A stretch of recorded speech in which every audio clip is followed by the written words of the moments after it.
নমস্কাৰ প্ৰিয় দৰ্শক, অন্য এটা ভিডিঅ'লৈ মই পুনৰবাৰ আপোনালোকলৈ স্বাগতম জনাইছোঁ। আশা কৰোঁ আপোনালোক সকলোৱে ভালে আছে। আজি খুব ধুনীয়া এটা পনীৰৰ ৰেচিপি লৈ আহিছোঁ, একেবাৰে চিম্পুল। আপোনালোকে ভিডিঅ' স্ক্ৰীনশ্বট দেখিছে। এয়া মই থালখনত কি লৈছোঁ দেখাই দিম। এয়া নহৰু লৈছোঁ কেইটামান, আদা, এটা বিলাহী, শুকান জলকীয়া দুটা আৰু এইফালে পিঁয়াজ দুটা লৈছোঁ সৰহকৈ। আৰু এনেকৈ পিঁয়াজখিনি কাটি লৈছোঁ। আৰু এইফালে মই পনীৰ লৈছোঁ। পনীৰখিনি এনেকৈ নিজৰ ষ্টাইলত কাটি লৈছোঁ। প্ৰথমতে মই এই গোটেইখিনি ভাজি ল'ম। তাৰ কাৰণে এয়া কেৰাহীখন আনিছোঁ, সেইখনত ভাজি ল'ম। আৰু তাৰপিছত পনীৰখিনি অকণমান ভাজি ল'ম। এতিয়া আহক, বেছি দেৰি নকৰি এতিয়া ভিডিঅ'টো প্লে কৰোঁ আৰু আপোনালোকে ভিডিঅ'টো সম্পূৰ্ণকৈ চাই থাকিব। এইফালে কেৰাহীখন উঠাই দিছোঁ। কেৰাহী গৰম হৈছে। এতিয়া মিঠাতেল দি দিছোঁ ইয়াতে। এয়া তেলখিনি অকণমান গৰম হৈ লওক। এতিয়া গেছৰ ফ্লেমটো মই মিডিয়াম কৰি দিছোঁ।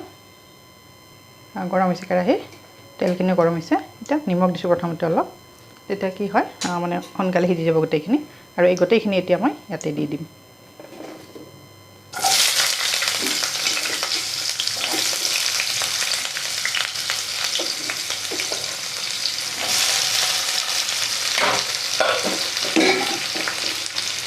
আৰু এতিয়া গেছৰ ফ্লেমটো অকণমান বঢ়াই দিছোঁ।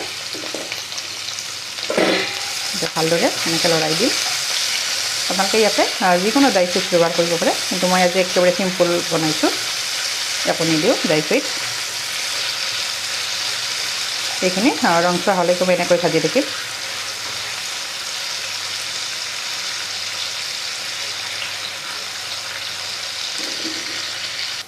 আৰু এইখিনি ভাজা হৈ গৈছে। এতিয়া এইখিনি ইয়াৰ পৰা মই ট্ৰান্সফাৰ কৰি থ'ম। আৰু একেখন কেৰাহীতে এতিয়া মই পনীৰখিনি ভাজিম।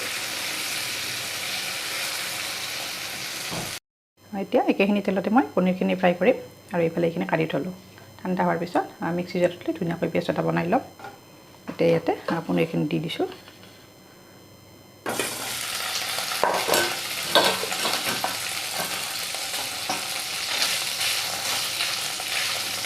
ইয়াতে নিমখ হালধি একো নিদিওঁ, অকণমান এনেকৈ ভাজি ল'ম।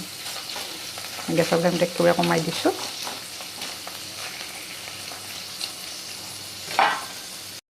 আৰু এইখিনি এতিয়া লাহে হ'ব ধৰিছে।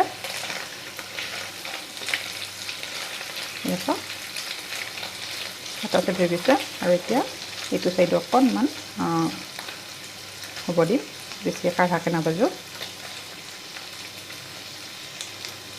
আপোনালোকে ইচ্ছা কৰিলে পনীৰখিনি নাভাজাকৈ দিব পাৰে, কিন্তু আমাৰ ল'ৰাটোৱে বেয়া পায় এনেকৈ। সেইকাৰণে অকণমান এনেকৈ ভাজি দিওঁ। ভাজি দিলে মানে খাবলৈ টেষ্ট হয়।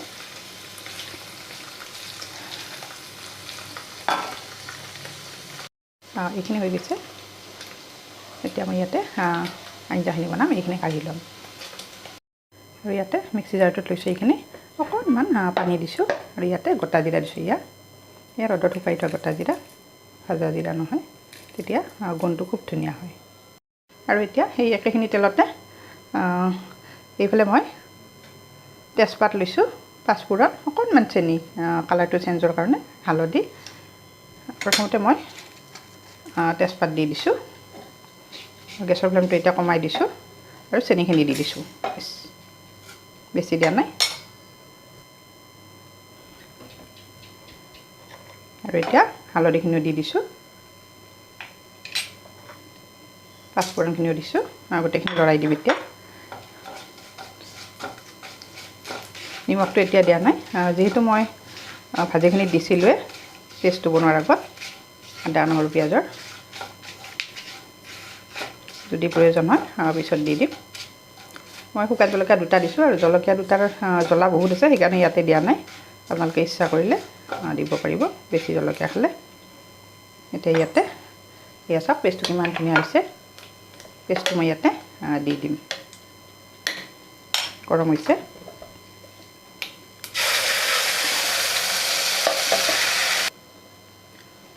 আৰু এতিয়া গেছৰ ফ্লেমটো মই বঢ়াই দিছোঁ, যিহেতু মই কণ্টিনিউ লৰাই থাকিম।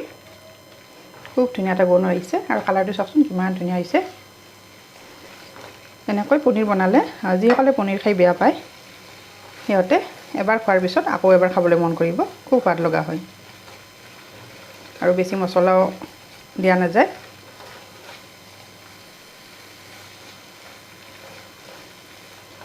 এতিয়া ইয়াতে মই জিৰা গুড়ি আৰু ধনিয়া গুড়িখিনি এড কৰি দিম অলপ অলপ। আৰু এতিয়া ইয়াতে এয়া ধনিয়া পাউডাৰ আৰু এয়া জিৰা পাউডাৰ ভালদৰে লৰাই দিছোঁ। খুব ধুনীয়া এটা গোন্ধ আহিছে।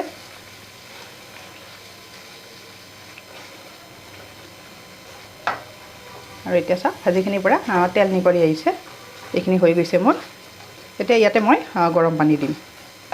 ইয়াত ঠাণ্ডা পানীটো নিদিওঁ, যিহেতু এইখিনি ভাজি লোৱা হৈছে। ভাজি লোৱাৰ পিছত কেতিয়াও ঠাণ্ডা পানী দিব নালাগে, সদায় গৰম পানী দিব লাগে। আৰু মই সেনেকৈ বনাওঁ। গেছৰ ফ্লেমটো এতিয়া বঢ়াই দিছোঁ। খুব ধুনীয়া এটা ৰং আহিছে। আচলতে আজি মই ৰাতিৰ সাজত বনাইছোঁ। তথাপিতো চাওকচোন কালাৰটো কিমান ধুনীয়া আহিছে দেখিবলৈ।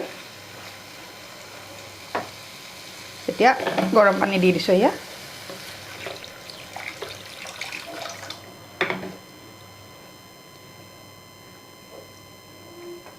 আৰু ইয়াতকৈ মই বেছি নিদিওঁ, একেবাৰে জুলীয়া নবনাওঁ। এতিয়া এইখিনি ভালদৰে উতলাৰ পিছত মই ভাজি থোৱা পনীৰখিনি ইয়াতে দি দিম। খুব ধুনীয়া এটা গোন্ধ আহিছে। আৰু এয়া চাওক খুব ধুনীয়াকৈ উতলিছে। এতিয়া ভাজি থোৱা পনীৰখিনি ইয়াতে দি দিম। গোটেই কিটচেনটোত একেবাৰে মানে আমোল ওলাই গৈছে। একেবাৰে লোভনীয় হৈছে। বিশেষকৈ সৰু ল'ৰা ছোৱালীয়ে পনীৰটো খুব ভাল পায়, নহয় জানো? সকলোৰে ঘৰত যিখিনি ল'ৰা ছোৱালী আছে ভালে পায়। আৰু এনেকৈ বনাই দিলে তেওঁলোকে খাই খুব ভাল পাব।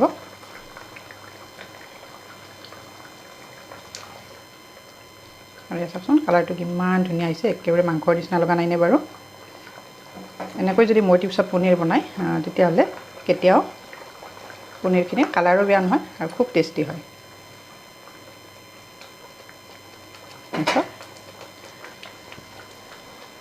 আৰু এতিয়া শেষত অকণমান এয়া গৰম মছলা দিছোঁ। এয়া হোমমেড হয়। চাওক খুব ধুনীয়া এটা গোন্ধ আহিছে। একেবাৰে খাব লাগি গৈছে। আৰু 2 মিনিট ৰাখি দিয়াৰ পিছত মই এইখিনি নমাই দিম। খুব ধুনীয়া হৈছে। আপোনালোকে আজিৰ মোৰ পনীৰৰ ৰেচিপি চাই যদি ভাল পাইছে তেতিয়াহ'লে লাইক কৰিব, কমেণ্ট কৰিব। আৰু যিসকলে এতিয়ালৈকে মোৰ চেনেলটো ছাবস্ক্ৰাইব কৰা নাই আপোনালোকে মোৰ চেনেলটো ছাবস্ক্ৰাইব কৰিব আৰু কাষতে থকা বেল আইকনটো প্ৰেছ কৰি দিব। তেতিয়াহে মই নতুন নতুন ভিডিঅ' আপলোড কৰিলে আপোনালোকে নটিফিকেশ্যন পাব আৰু লগে লগে চাব পাৰিব। আৰু যদিহে ফেচবুকত চাইছে কিন্তু এতিয়ালৈকে মোৰ পেজটো ফ'ল' কৰা নাই তেতিয়াহ'লে মোৰ পেজটো ফ'ল' কৰি দিব। তেতিয়া আপোনালোকে মই ভিডিঅ' আপলোড কৰাৰ লগে লগে চাব পাৰিব। এয়া চাওক আৰু নিমখটো হৈ গৈছে। জলকীয়া নিমখ আপোনালোকে নিজৰ পচন্দ অনুযায়ী দিব। মোৰ একেবাৰে পাৰফেক্ট হৈছে। এয়া চাওক কিমান ধুনীয়া হৈছে। আৰু এয়া চাওক পনীৰ হৈ গৈছে। গতিকে আজিৰ ৰেচিপিটো মই ইমানতে সামৰণি মাৰিলোঁ। আশা কৰোঁ ৰেচিপি চাই আপোনালোকে সকলোৱে ভাল পাব। আৰু যিসকলে এতিয়ালৈকে এনেকৈ বনাই পোৱা নাই আপোনালোকে খুব সহজতে কম সময়ত মোৰ টিপছটো চাই বনাব পাৰিব। গতিকে আজিলৈ আহিছোঁ। আকৌ এটি নতুন টিপছ লৈ নতুন ৰেচিপি লৈ মই আপোনালোকৰ ওচৰত আহি আছোঁ। তেতিয়ালৈ ধন্যবাদ। শুভৰাত্ৰি।